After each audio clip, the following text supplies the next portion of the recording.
But the big topic for today, we're going to talk about immigration and racism. And I know a bunch of people are going to get upset and angry with this. So once again, our email is down below, gossipfinance80@hotmail. You can or it's Outlook, sorry. Absolutely email us and we'll have Outlook. But yeah, it's down below. Anyway, email us and we'll have you on the show if you want, or you can call in and argue and yell at us here. None of you ever take us up, but maybe one of you will have, some guts. We'll see. They don't want to make me cry, Duncan. That's what it is. It's so sad. Anyway, so some of them might want to make you cry, though. Yeah, that would be fun.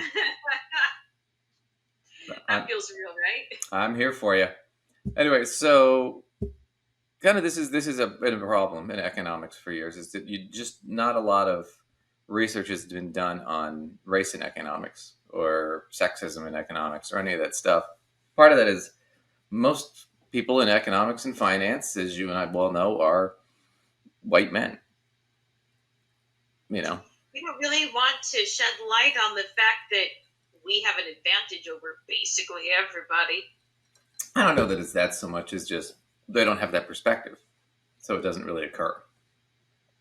I don't think it's sinister necessarily, but it is something that happens. So we're going to look at this a little bit. So part of what we're going to look at is the immigration problem. It's not a problem. It's how we deal with immigration is a problem. And we really need to fix a lot of that. But part of what happened was in Florida, they had these really draconian immigration laws. And we're going to take a look at that. But immigrants, we did a video with the immigrants when they initially passed the laws, which I think come into play in July. Immigrants just decided we're not going to go to work today in Florida. And Florida kind of seemed to have forgotten that 20% of its workforce are immigrants. And so pretty much Florida shut down. There were no groceries on the shelves, no one on the farms picking the farm, there weren't any Uber drivers, nobody was working construction, a lot of restaurants had to shut down. Well, and the NAACP came out with their statement against traveling to Florida because they said it's anti-immigrant, anti-black, anti-LGBT. They said it was anti-everything. Yeah, and they gave good reason for it. But here's we're going to look at MSNBC here real quick. Just a quick story they did. And this is just from their blog. This is from Joy Reid's blog, but we're going to look at this little bit right here. Let me turn up the volume and we'll get him going. Come on, buddy. There we go. By the Florida legislature this week. Governor Ron DeSantis, who proposed some of the provisions in this bill, is expected to sign it into law. We met with one of the people here in Miami whose life will be directly impacted by the changes to this immigration policy in the state of Florida. Take a listen. El mejor cafecito? No doubt. 35-year-old Julio Calderon is an entrepreneur who calls Miami home.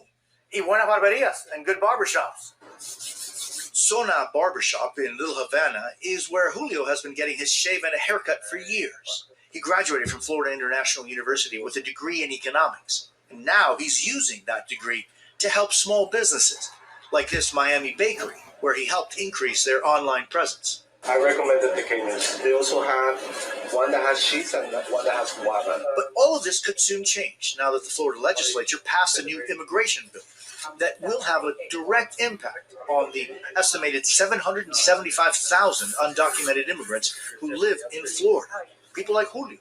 Julio came here from Honduras right after he turned 16. He didn't qualify for DACA. The fear of deportation, it's real. I can give more to this country, right? And I want to give more. The legislation would impose harsher penalties for transporting undocumented immigrants into Florida, invalidate driver's licenses given to people who can't prove their legal status, prohibit undocumented migrants from becoming certified lawyers, require employers with more than 25 employees to use E-Verify, allocate $12 million in the next fiscal year to send migrants out of Florida, and require hospitals that accept Medicaid to ask admitted patients for their immigration status and report that data to the state. Now, that's just hideous to me. Now you could sit there and say, well, they're undocumented. I'm like, okay, I want to clarify this because this was something that came up with some of our comments on the last time. Was they kept saying illegal immigrants, and I'm like, what do you mean? You mean they're criminals? And what they really were talking about is undocumented immigrants. And I want to clarify this: being in this country without documentation is not a crime. You can be deported for it, but you can't be criminally charged. You have not committed any crime. You just don't have a legal status in the country, which is different from it being illegal. Right. You have to kind of right. note the difference between that. Literally based on linguistics, I think there's confusion sometimes about what that means. Well, let me give you a simple example. If I assault somebody, that's a crime. I can be criminally charged and do jail time. If I park my car in a no parking zone, that's a civil violation. It's not a crime. I can't be arrested for that. I pay a fine. If I don't pay the fine, then they can sue me and take the money from me. But it's not a crime. So in the sense of he's undocumented, he's still working legally. He's paying taxes, right? Which most undocumented workers are. What they are is they're in a status that they're trying to get documentation, and that can take years. So they're sort of in limbo. So when you start putting these sort of restrictions on it, you're making it impossible for them to work or function or get health care or do anything. Even though these people are not here illegally, they haven't committed any crime, right? Let's also add to it that frequently they're children. Yeah. Being a teacher in the South Bronx, I have had many students and that don't have papers. Now, some I'm aware of and some I would not be. People don't flash that information. But, what's sad is when people want to get hardcore about, deportation and all of that, I would like them to stop and remember that some of these people are children. And I've been in scenarios. I remember particularly I had a student one year that was one semester from graduating, but based on things that were happening with DACA and some, fear during that point around that administration, they were terrified to come to school. Right.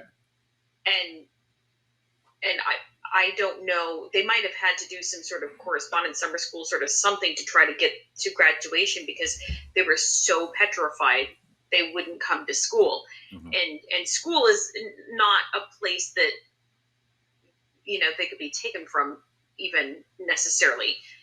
School is a safe place, but it doesn't change that fear is used against undocumented people, right, even in places where they technically, could not be given problems. Right. And part of the issue that I want to kind of examine here is it's not just, okay, you pass these draconian laws and stuff, you do create a lot of fear and you create a lot of problems. And I empathize with them saying, you know what, forget it. We're just not going to show up to work today. If you're going to threaten us, then why are we showing up to work? Why are we building your homes and picking your food and delivering your food? And why are we doing all that? Right? Why are we opening businesses? Why are we spending our money here? Why are we doing anything? Right? If you're not going to include us. And just historically speaking, we can cover this next time a little bit more. This country is built on immigrants. The Irish, the Spanish, the Italians, and all the shit they went through to get here. Not to mention the Chinese and the Japanese and all the shit they went through to get here. We used to have a law called the Chinese Exclusion Act. That's racist even by title. No, but that's just how it goes. But a lot of this also blends into this concept of racism and how it bleeds into sort of economic thinking and how it has in the past is this idea that somehow these groups are inferior or they're lazy or they don't work as hard, so they're a burden. right? Or the immigrants are coming to take your jobs and shit like that, but they're lazy. I mean, it gets confusing, right? So I just wanted to look at here's a quick article from, I think this one's from the IMF, the International Monetary Fund. And they just talk about race and racism and economics. If you haven't, it's an older article from the 2020, but it's really good. But it's pretty basic. But they go back to this. So the field of economics has been far from immune from discrimination and racism. George Stigler in 1982, he won the Nobel Prize. But he used to argue in the 65 that black people were inferior as workers and that the solution was fostering willingness to work hard. Right? Well, gee, that doesn't sound a lot like slavery. Well, but how many times do we do this? What? Like, not work hard? Are you freaking kidding me?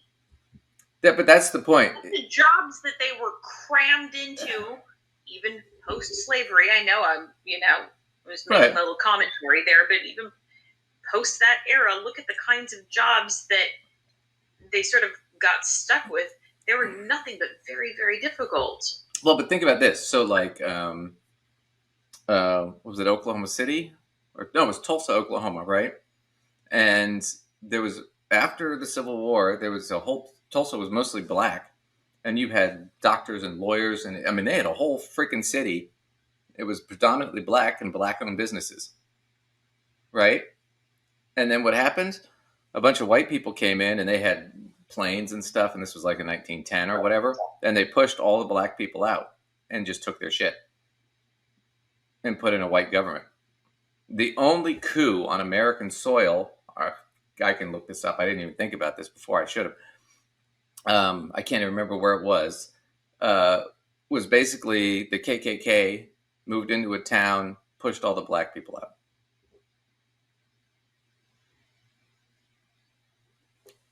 So to sit there and say they're lazy and they're not good workers, no, there was a time when they were doing really well in the early 20th century.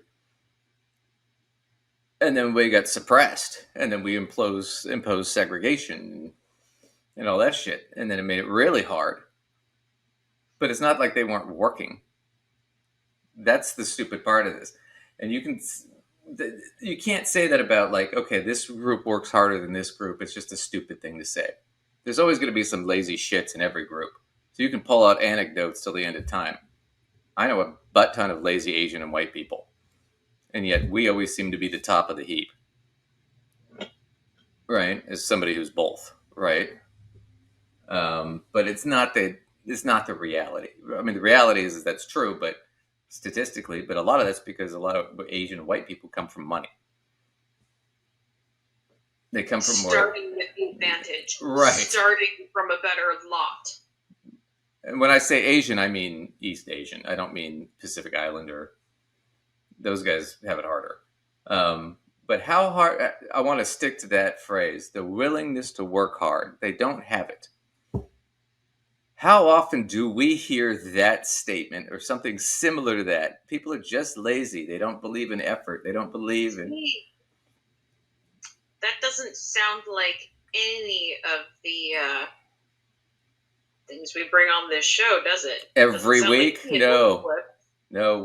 We've never heard that before from Fox News or Dave Ramsey or CNBC. We've never heard that, except for every fucking week. They need to buckle down and work harder.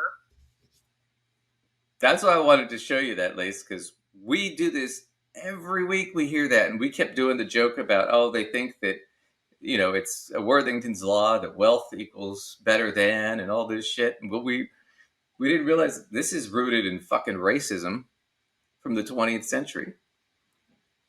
This is deeply rooted in racism from the 20th century.